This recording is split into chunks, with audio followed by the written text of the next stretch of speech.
இப்போ எனக்கு விஜய் சார் வச்சு படம் பண்ணணும்னு ஆசை இருந்துச்சுன்னா நான் அவர்கிட்ட கேட்பேன், விஜய் சார்ட்ட எப்படி கதை சொன்னேன், எப்படி ஓகே பண்ணேன், என்ன நடந்துச்சு ப்ராசஸ் அப்படின்னு நான் கேட்பேன். அவர் வந்து சார் எப்படின்னா அவர் கூட எப்படி ஒர்க் பண்ணுறது எப்படி இருக்குது, கம்ஃபர்ட்டாக இருக்குது. ஸோ ஜென்ரல் டாக்ஸ் தான்.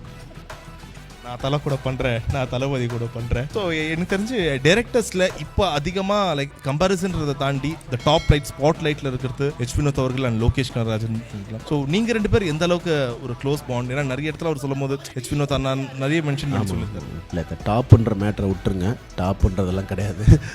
ஸோ லெஜண்ட்ஸ்லாம் இருக்காங்க. லோகேஷ் பொறுத்த வரைக்கும் எங்கள் ரெண்டு பேருக்கும் நாங்கள் ஒரே ஆஃபீஸில் வேலை செஞ்சோம், ஒன்றா டைம் ஸ்பெண்ட் பண்ணோம். அவருடைய படம் ரிலீஸ் ஆச்சு, என்னோட ஒரே டைம்ல எல்லாம் இருந்தது. ஸோ மியூச்சுவலாக நீங்கள் ஒரு ஆஃபீஸில் வேலை செய்யும்போது உங்கள் மேனேஜரை பற்றி பேசிப்பீங்கல்ல, மேனேஜரை பற்றி உங்கள் சூப்பர்வைசரை பற்றி பேசிப்பீங்களா, அந்த மாதிரி எங்கள் ப்ரொடியூசர்ஸை பற்றி நாங்கள் பேசிப்போம்.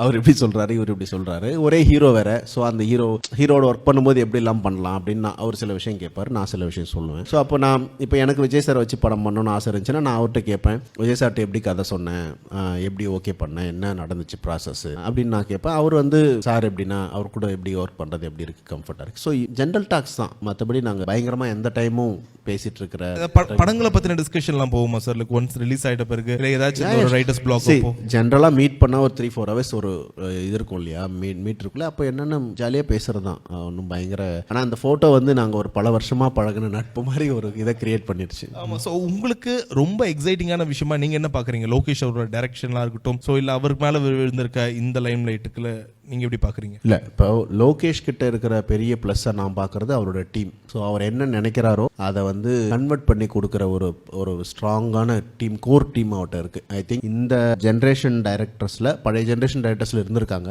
இப்போ மணிரத்னம், பிசி சார் அப்படின்னா ஒரு கோர் டீம், பயங்கரமான டீம் இல்லை. ரத்னான்னு ஒருத்தர் இருக்கார் இல்லையா, அப்போ லோகேஷ் என்ன யோசிக்கிறாருன்றதை அவரால் புரிஞ்சிக்க முடியுது, அவரால் கான்ட்ரிபியூட் பண்ண முடியுது. அவர் என்ன எடுக்கிறாருன்றத ஃபிலோமின் புரிஞ்சிக்க முடியுது, அவர் வந்து கரெக்டாக எடிட் பண்ண முடியுது. ஸோ எல்லாருமே பயங்கர ஒரு ஸ்ட்ராங்கான ஒரு டீமாக இருக்குது. அது அவருக்கு பெரிய ப்ளஸ்ஸாக இருக்குன்னு நினைக்கிறேன்.